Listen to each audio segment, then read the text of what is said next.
Chapter 1, Resources of India.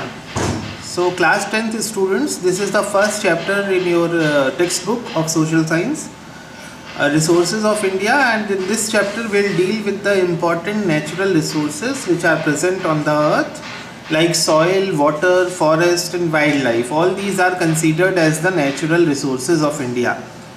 तो यहाँ सबसे पहली बात ये है कि अगर हमें इस चैप्टर को समझना है तो हमें ये जानना होगा कि रिसोर्सेज होते क्या हैं.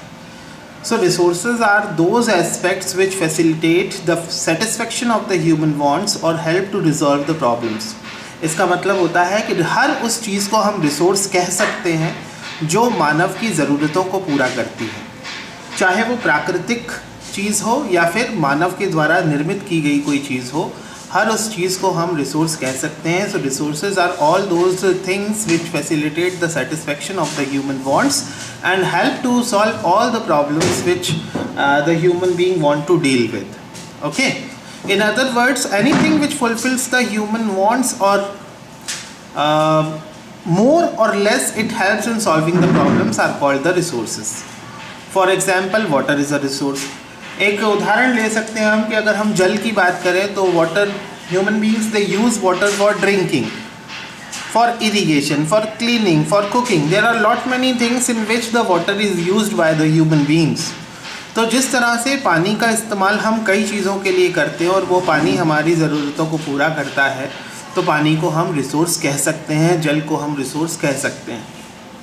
But water is a natural resource. Water को ह्यूमन बींग्स ने नहीं बनाया, वाटर को मानव ने नहीं बनाया, ये प्राकृतिक रूप से हमें मिला है, तो इसलिए इसको नेचुरल रिसोर्स कहते हैं. Okay, resources make the human life simple and happy. अब समझने वाली बात यह है कि जो रिसोर्सेज हैं इनकी इम्पोर्टेंस क्या है. What is the importance? So importance is कि ये जो रिसोर्सेज होती हैं ये हमारी लाइफ को सिंपल भी बनाती हैं और हमें खुश भी करती हैं. It makes resources makes us happy. हमें खुश रहने में ये मदद करते हैं. Primitive man was completely dependent on nature. अगर हम पुराने मानवों की बात करें तो वो सब पूरी तरह से प्रकृति के ऊपर निर्भर करते थे क्योंकि वो अपने पास से कुछ बनाना नहीं जानते थे. लेकिन धीरे धीरे the people used, the human beings, they used their intelligence and they converted many natural resources into the valuable resources. उन्होंने अपनी ज़रूरत के हिसाब से कई प्राकृतिक संसाधनों को अपने हिसाब से उन्होंने कन्वर्ट किया और फिर they started using those things. ठीक है. Today those countries which are having more resources are considered as developed and prosperous. Resources have importance in our daily life as their availability indicates development. आज जितने भी देश developed कहलाते हैं, जितने भी देश आज विकसित कहलाते हैं, वो अपने देश में उपलब्ध रिसोर्सेज की वजह से ही विकसित कहलाते हैं. फॉर एग्ज़ाम्पल अगर हम देखें जापान की, अगर हम बात करें तो जापान में नेचुरल रिसोर्सेज ज़्यादा नहीं हैं, प्राकृतिक रिसोर्सेज वहाँ ज़्यादा नहीं हैं, लेकिन वहाँ मानव संसाधन ज़्यादा हैं. तो मानव संसाधनों की वजह से आज जापान काफ़ी ज़्यादा डेवलप्ड है, काफ़ी ज़्यादा विकसित है. We must understand that every element of the nature is a resource when it helps to fulfil the human needs. मतलब इसका सीधा सा है कि हर वो चीज़ जो हमारे आसपास मौजूद है, अगर वो हमारी ज़रूरतों को पूरा करती है तो वो रिसोर्स कहलाएगी. जैसे फॉर एग्ज़ाम्पल एक स्कूल तब तक एक स्कूल नहीं कहलाता जब वो बच्चों को शिक्षा नहीं देता है. हमारे स्कूल में यूज़ होने वाले ब्लैक बोर्ड्स, हमारे स्कूल में यूज़ होने वाले स्मार्ट बोर्ड्स, हमारे स्कूल में यूज़ होने वाला फर्नीचर तब तक हमारे लिए रिसोर्स नहीं कहलाएगा जब तक बच्चे उसको यूज़ नहीं करेंगे. तो हर वो चीज़ जो किसी की ज़रूरत को पूरा करती है वो रिसोर्स कहलाती है. Man can convert any substance और material into resources. To fulfil his needs man can make the natural elements useful and valuable by his intelligence. आखिर वो क्या चीज़ है जिससे मानव प्रकृति के द्वारा दी गई चीज़ों को बदलकर अपने लिए ज़्यादा उपयोगी बनाता है? वो चीज़ है इंटेलिजेंस. मानव के जो इंटेलिजेंस है, मानव का जो स्किल है, जो टेक्निकल नॉलेज है, वो प्राकृतिक चीज़ों को बदलकर और ज़्यादा वैल्यूएबल चीज़ों में बदल देता है. With the process of natural elements become resources. In short we can say that Natural elements becomes resources when man modifies them to be more useful and valuable to fulfill the needs with the help of the intelligence, skill and technical knowledge। ये बेटा 3 चीज़ें बहुत महत्वपूर्ण हैं, इसको आपको ध्यान रखना होगा। ये मैं यहाँ पर आपको दिखा रहा हूँ, ये हाईलाइट भी कर रहा हूँ मैं कि इंटेलिजेंस, स्किल और ये जो नॉलेज है ये सबसे ज़्यादा ज़रूरी चीज़ें हैं और इन्हीं के द्वारा मानव जो है वो प्राकृतिक चीज़ों को बदल के अपने लिए कुछ ज़रूरी चीज़ें तैयार करता है। ठीक है, इसके बाद यूजुअली नेचुरल रिसोर्सेज और the resources are natural according to the McNeill PE। Natural resources are those resources which are provided by the nature and are useful to man. अब यहाँ पर आपको डेफिनेशन दी गई है कि कौन से रिसोर्सेज नेचुरल रिसोर्सेज होते हैं। तो बेटा नेचुरल रिसोर्सेज हर वो चीज़ होती है जो हमें नेचर ने प्रोवाइड की होती है। नेचर मतलब प्रकृति ने हमें दी होती है और जो हमारे लिए बहुत यूज़फुल होती है। जैसे जंगल किसी ने निर्माण नहीं किया, जंगलों का जंगल जो है वो प्रकृति के द्वारा ही उनका निर्माण हुआ है।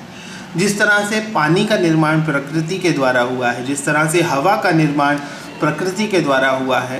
तो ये सारी चीज़ें, ये जो आप यहाँ सर्कल देख रहे हो, जैसे लैंड है, ज़मीन है, सॉइल है, मिट्टी, वाटर, फॉरेस्ट, मिनरल्स, जो मिनरल्स हैं जैसे आयरन है, कोल है, पेट्रोलियम है, ये सारी चीज़ें प्रकृति ने अपने आप इनको क्रिएट किया है। इसमें ह्यूमन बीइंग का कोई कंट्रीब्यूशन नहीं है।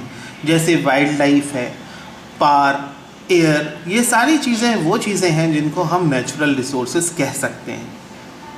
इन the process of conversion of material to the resources creation, man's role is supreme, man himself is a resource. अब देखो बेटा, ये जो हम ज़मीन की बात कर रहे हैं, लैंड जो है वो रिसोर्स तो है, वो प्राकृतिक रिसोर्स तो है, लेकिन ये तब तक कीमत नहीं रखती जब तक लैंड का इस्तेमाल ह्यूमन बीइंग नहीं करेंगे।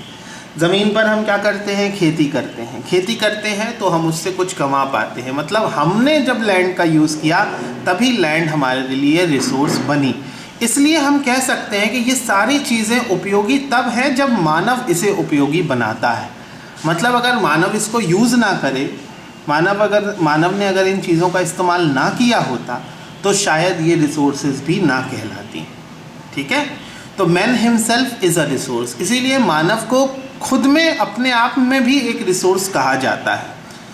An educated, skilled and healthy man is a valuable resource for a country. ये कितनी इंपॉर्टेंट लाइन यहाँ पर लिखी हुई है, देखो बेटा, कि जो मानव होता है वो अपने आप में एक रिसोर्स है और एक एजुकेटेड और एक स्किल्ड और हेल्दी पर्सन एक देश के लिए एक बहुत इम्पॉर्टेंट संसाधन होता है।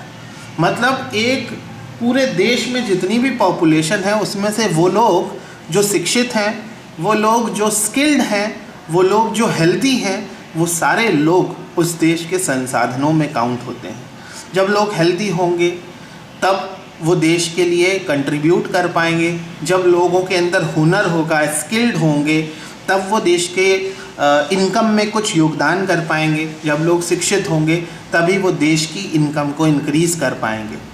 तो इस तरह से हम ये कह सकते हैं कि जो ह्यूमन बीइंग्स हैं, they are also considered as the resource for the country when they are educated, skilled and healthy.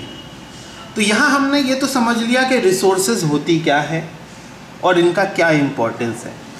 फिर से एक बार मैं आपको रिसोर्सेज का मीनिंग बता रहा हूँ। रिसोर्सेज का मतलब होता है संसाधन। रिसोर्सेज हर उस चीज़ को कहा जा सकता है जो हमारी ज़रूरतों को पूरा करती हैं। अब वो चीज़ें प्राकृतिक भी हो सकती हैं और वो चीज़ें मानव के द्वारा निर्मित की हुई भी हो सकती हैं। जैसे फॉर एग्जांपल अगर हमने कहा कार की अगर हमने बात करी तो कार में हम एक जगह से दूसरी जगह बैठकर जा सकते हैं, लेकिन कार जो है वो प्रकृति ने नहीं बनाई है, कार को मानव ने बनाया है, लेकिन प्राकृतिक चीज़ों का इस्तेमाल करके बनाया है, इसलिए वो ह्यूमन मेड रिसोर्स कहलाएगी। लेकिन अगर हम वाटर की बात करते